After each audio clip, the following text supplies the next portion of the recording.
Hello, welcome to D6. This is Professor Vinod Kumar. మనం టాపిక్లోకి పోయే ముందు దయచేసి సబ్స్క్రైబ్ చేయండి, అలాగే కామెంట్ చేయండి, లైక్ చేయండి, షేర్ చేయండి. This is our channel. ఆర్థికంగా కూడా దీన్ని ఆదుకోండి. ప్రధానంగా ఇవాళ మనము ఒక విశ్వవిద్యాలయాల విషయానికి వస్తే ఒక అంశం ఈ మధ్యకాలంలో చాలా సుదీర్ఘంగా చర్చకు మొదలైంది.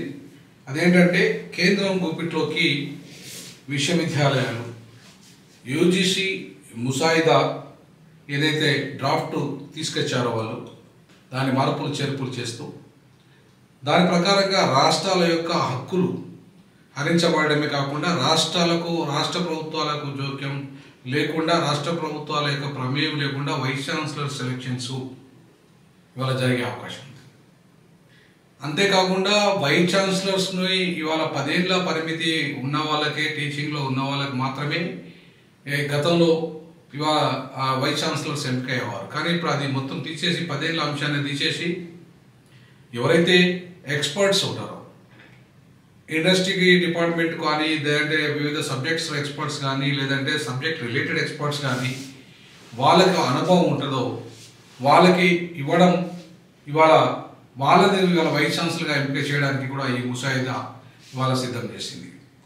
అంతేకాకుండా ఈ ముసాయిదాను పబ్లిక్ డొమైన్లో పెట్టడం జరిగింది. అట్లాగే assistant professor, associate and professor selection విషయంలో కూడా కొన్ని రిలాక్సేషన్స్ ఇచ్చింది. ఇది అమెరికా మోడల్గా మనం చూడవచ్చు. ప్రధానంగా అమెరికాలో ఏదైతే సిస్టమ్ కొనసాగుతుందో, ముఖ్యంగా ఇండస్ట్రీ రిలేటెడ్ వాళ్ళని, ఎక్స్పర్ట్స్ని వైస్ ఛాన్సలర్స్గా అక్కడ ఛాన్సలర్స్, వైస్ ఛాన్సలర్స్గా నియామకం జరుగుతుంది. తర్వాత యూరోప్ లాంటి దేశాలు, డెవలప్ అయిన దేశాల్లో కూడా ఇవాళ ఎడ్యుకేషన్ని సంస్కరిస్తున్న క్రమంలో ఇట్లాంటి నిర్ణయాలు తీసుకోవడం జరుగుతుంది. మనం ఇట్లాంటి నిర్ణయాలను అంటే వ్యతిరేకించడము అనే అంశాన్ని పక్కన పెడితే, స్వాగతిస్తేనే ఒకవైపు పూర్తిగా రాష్ట్ర ప్రభుత్వాల యొక్క జోక్యం లేకుండా చేయడం అనేది మాత్రం తప్పకుండా వ్యతిరేకించాల్సింది. ఎందుకంటే ఫెడరల్ వ్యవస్థ మన భారతదేశంలో ఉన్నన్ని రోజులు ఇవాళ పూర్తిగా వాళ్ళ హక్కులను హరిస్తే ముఖ్యమంత్రులు ఎందుకు, వాళ్ళ పాత్ర ఎందుకు? వీరు గవర్నర్ చేతుల్లోనే, ముఖ్యమంత్రి లేకుండా పరిపాలన చేసుకోవచ్చు కదా. పూర్తిగా గవర్నర్ చేతుల్లోనే, అంటే ఒక ఏజెంట్, సెంట్రల్ గవర్నమెంట్ ఏజెంట్ చేతుల్లోనే పరిపాలన చేస్తే ఇక ముఖ్యమంత్రి ఉన్నది ఎందుకు అక్కడ? అంటే రాష్ట్ర ప్రభుత్వం గతంలో సెలక్షన్లో రాష్ట్ర ప్రభుత్వం ప్రతినిధి కూడా ఉండేవాడు. ఇప్పుడు గవర్నర్ ప్రతినిధి మాత్రమే, యూజీసీ ప్రతినిధి మాత్రమే ఉంటే, హైయర్ ఎడ్యుకేషన్ కౌన్సిల్ ప్రతినిధి మాత్రమే ఉంటే, మరి రాష్ట్ర ప్రభుత్వం ప్రతినిధి సెర్చ్ కమిటీలో ఉండకపోతే ఎట్లా? సో నిర్ణయం పూర్తిగా అంటే రాష్ట్రానికి ఏమాత్రం సంబంధం లేకుండా మీరు నిర్ణయం తీసుకుంటే ఎట్లా? అంటే ఇప్పుడు బడ్జెట్ ఇచ్చేది ఎవరు? రాష్ట్ర ప్రభుత్వం కూడా 50% బడ్జెట్ ఇస్తుంది కదా. మరి రాష్ట్ర ప్రభుత్వం 50% బడ్జెట్ ఇచ్చినప్పుడు కేవలం విశ్వవిద్యాలయాలకు మాత్రమే ఆ ఒక మెంబర్స్ సెర్చ్ కమిటీలు వేసి, యూజీసీ మెంబర్ని వేసి, ఇవాళ మీరు గవర్నర్ ఒక మెంబర్ ఇచ్చుకుంటే మరి ముఖ్యమంత్రి ఎందుకు ఉన్నట్టు అక్కడ? ఇప్పుడు ముఖ్యమంత్రి యొక్క జోక్యము లేకుండా, ముఖ్యమంత్రి అసలు తన నిర్ణయం లేకుండా, అంటే ముఖ్యమంత్రి ఏమైనా చూస్తే 10 ఏళ్ళ ప్రొఫెసర్ లేని వాళ్ళకి ఇతరా రికమెండ్ చేయమంటాడా? యూజీసీ ఏ నిబంధనలు అయితే రూపొందిస్తుందో అదే నిబంధనల ప్రకారం కదా ఇవాళ ముఖ్యమంత్రి కూడా నిర్ణయం తీసుకునేది, ముఖ్యమంత్రి కూడా దానికి కట్టుబడి ఉండేది. పూర్తిగా ముఖ్యమంత్రి నుండి రాష్ట్ర ప్రభుత్వం నుండి ఏమో నిధులు కావాలి యూజీసీకి, రాష్ట్ర ప్రభుత్వం జోక్యం ఉండదా? కేంద్రమే మొత్తం 100% నిధులు ఇచ్చినప్పుడు, కేంద్రమే మొత్తం ఈ యూనివర్సిటీ ప్రొఫెసర్లను, అంటే స్టేట్లో కూడా వాళ్ళని మొత్తం అన్ని సెంట్రల్ ఆధీనంలో తీసుకున్నప్పుడు, సెంట్రలే టోటల్ బడ్జెట్ ఇచ్చినప్పుడు మీరు అట్లా చేసుకునే అధికారం ఉంటుంది తప్ప ఇది ఫెడరల్ వ్యవస్థనా లేకపోతే టోటల్ ఇది ఏమన్నా అమెరికా లేక టోటల్గా? అమెరికా కూడా ఫెడరల్ వ్యవస్థే కదా. సో అమెరికాలో అధ్యక్ష తరహా పరిపాలన కాదు కదా. ముఖ్యమంత్రులు కూడా నీతో పాటు సమానమే కదా. నువ్వు దేశ పాలకునివి, వీళ్ళు రాష్ట్ర పాలకులు. నువ్వు కేంద్ర ప్రభుత్వం ప్రతినిధి, వీళ్ళు రాష్ట్ర ప్రభుత్వ ప్రతినిధులు. నువ్వు 50% బడ్జెట్ ఇస్తే వీళ్ళు 50% బడ్జెట్ ఇస్తున్నారు, ఇంకా 60 ఇస్తున్నారు కొన్ని సందర్భాల్లో. మరి అట్లాంటి పరిస్థితులలో నీ రాష్ట్ర ప్రభుత్వం అసలే జోక్యం లేకుండా వాళ్ళ హక్కులను హరించే విధంగా, అది ఒక ఫెడరల్ వ్యవస్థను దెబ్బకొట్టే విధంగా ఇవాళ ఏదైతే తీసుకొస్తుందో, నీట్ కానీ, వన్ నేషన్ కానీ, వన్ ఎలక్షన్ కానీ, క్లాడ్ కానీ, ఇట్లాంటి మొత్తం జాతీయ స్థాయి పరీక్షలు ఏవైతే ఉన్నాయో వాటిని ఇవాళ తీసుకోవడం కానీ, ఇట్లాంటివన్నీ కూడా మనం ఖచ్చితంగా వ్యతిరేకించాలి. ఒకే దేశము ఒకే ఎన్నిక కూడా ఈ దేశ ప్రజాస్వామ్య సూత్రానికి విరుద్ధం. ఇది ఫెడరల్ వ్యవస్థకు కూడా విరుద్ధం. దానివల్ల కూడా ఇవాళ ఈ దేశంలో ప్రజాస్వామ్యం కోరే అవకాశం ఉంది. అధ్యక్షత తరహా పరిపాలన తీసుకురావడానికి నరేంద్ర మోడీ కుట్రలు చేస్తున్నాడు. ఆ దిశగా నరేంద్ర మోడీ కుట్రల్ని ఇవాళ ఖండించాల్సిన అవసరం ఉంది. ఈ దేశంలో ప్రజాస్వామ్యంలో రిప్రజెంటేటివ్ గవర్నమెంట్లో ఇవాళ రాష్ట్రాల యొక్క అస్తిత్వం లేకుండా చేసి మొత్తంగా రేపు అధ్యక్షుడే పూర్తి స్థాయిలో అమెరికా అధ్యక్షుడు ఎట్లయితే తన సొంత నిర్ణయాలు తీసుకోవడానికి వీటో పవర్ కలిగి ఉంటాడో ఆ రకమైన veto power direct Narendra Modi కలిగి ఉండే విధంగా తన నిర్ణయాలను ఇలా యూజీసీలో పొందుపరిచాడు. ఇవి పొందుపరిచే డ్రాఫ్ట్ను రెడీ చేశాడు. అది సరి అయిన విధానం కాదు. ఆ విధానాన్ని ఖచ్చితంగా ఎవరైతే సమైక్య భారతదేశాన్ని కోరుకునే ప్రతి వాళ్ళు వ్యతిరేకించాల్సిందే. అలాగే విశ్వవిద్యాలయాలు రాష్ట్ర ప్రభుత్వంలో ఆధీనంలో ఉన్న విశ్వవిద్యాలయాన్ని ఉపాధ్యాయులందరూ కూడా దీన్ని వ్యతిరేకించాలి. స్కాలర్స్ స్టూడెంట్స్ కూడా వ్యతిరేకించాలి. మొత్తంగా దేశవ్యాప్తంగా ఉన్న ఎగ్జామ్స్ల వల్ల ఉత్తరాది వాళ్ళకే లాభం జరుగుతున్నది.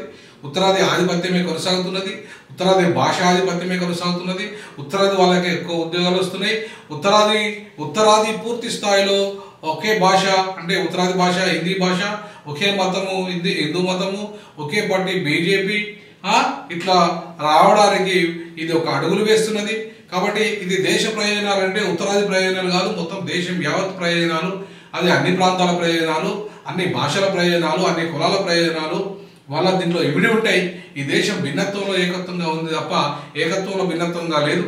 కాబట్టి ఇవాళ భిన్నత్వంలో ఏకత్వంగా ఉన్న ఈ దేశంలో భిన్నత్వంలో ఏకత్వం నినాదాలు ఉండాలి తప్ప నువ్వు యూజీసీ పూర్తిగా నీ కంట్రోల్లో పెట్టుకుంటా అంటే నడవదు.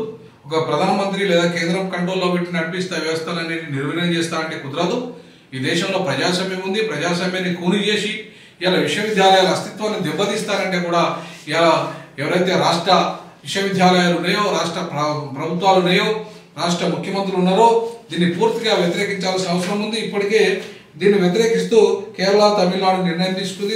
అదే బాటలో ఇలా తెలంగాణ రాష్ట్రం కూడా ఒక అడుగు వేసి దాన్ని వ్యతిరేకిస్తామని చెప్పేసి ఇలా వాళ్ళు ముసాయిదా కూడా తయారు చేస్తున్నారు, లేఖ తయారు చేస్తున్నారు.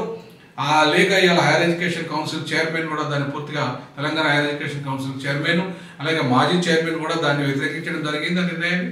సో ఆ రకంగా చూసుకుంటే ఖచ్చితంగా తెలంగాణ రాష్ట్ర ప్రభుత్వం దీనికి వ్యతిరేకంగానే నిర్ణయం తీసుకొని కేంద్రాన్ని పంపించే అవకాశం ఉంది.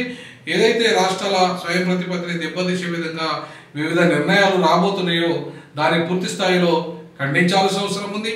ఆ దిశగా అడుగులు వేయాల్సిన అవసరం ఉంది. తప్పకుండా ఇవాళ తెలంగాణ రాష్ట్ర ప్రభుత్వం కాంగ్రెస్ ప్రభుత్వం కాబట్టి, డిఎంకే ప్రభుత్వం కూడా బీజేపీ ప్రభుత్వం కాదు కాబట్టి, కేరళలో సిపిఎం ప్రభుత్వం కాబట్టి, అది కమ్యూనిస్ట్ ప్రభుత్వం కాబట్టి వీళ్ళంతా కూడా బీజేపీయేతర రాష్ట్రాలు స్పందిస్తున్నాయి. బీజేపీ రాష్ట్రాల్లో ఉన్న ముఖ్యమంత్రులకు కూడా ఇది ప్రమాదకరమే. ఎందుకంటే పూర్తిగా రాష్ట్ర ప్రభుత్వ అస్తిత్వం దెబ్బతింటది, విశ్వవిద్యాలయాల కంట్రోల్లో దెబ్బతింటది. రేపు మొత్తం విశ్వవిద్యాలయాల అడ్మిషన్స్ అన్ని కూడా టోటల్ వాళ్ళ కంట్రోల్లోకి వెళ్ళిపోతాయి. ఇప్పటికే వెళ్ళిపోయాయి. ఇదే ప్రొఫెషనల్ కోర్సులన్నీ వెళ్ళిపోయినాయి. మళ్ళీ ఇవాళ ఇది కూడా విశ్వవిద్యాలయాల స్వయం ప్రతిపత్తి కూడా యూజీసీ ఈ ముసాయిదాలో మొత్తం రాష్ట్రాల హక్కులను హరిస్తే ఊరుకునే సవాలే లేదు. D6 దాన్ని వ్యతిరేకిస్తుంది. సమైక్య భారతదేశ నిర్మాణానికి, సమైక్య భారతదేశంలో వ్యవస్థలు కేంద్ర రాష్ట్రాలు సమన్వయంతో కోఆపరేటివ్ ఫెడరలిజంతో ఉండాలి.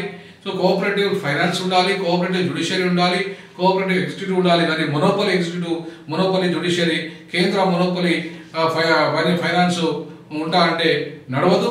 దాన్ని పూర్తి స్థాయిలో వ్యతిరేకించాలి. యూజీసీ ఆ దిశగా అడుగులు వేయాల్సిన అవసరం ఉంది. ఈ డ్రాఫ్ట్ను దేశంలో అన్ని రాష్ట్రాలు వ్యతిరేకించే బీజేపీ పాలిత రాష్ట్రాలు కూడా వ్యతిరేకించాల్సిన అవసరం ఉందని చెప్పేసి ఈ సందర్భంగా తెలియజేస్తూ ఖచ్చితంగా D6 అండ్ డీజాకు ఈ విశ్వవిద్యాలయాల యొక్క హక్కులను, ముఖ్యంగా రాష్ట్రాల హక్కులను హరించే కేంద్ర నేతృత్వ విధానాలను వ్యతిరేకిస్తుంది. జై భీమ్, జై ప్రజాస్వామ్య విశ్వవిద్యాలయాలను కాపాడుకుందాం.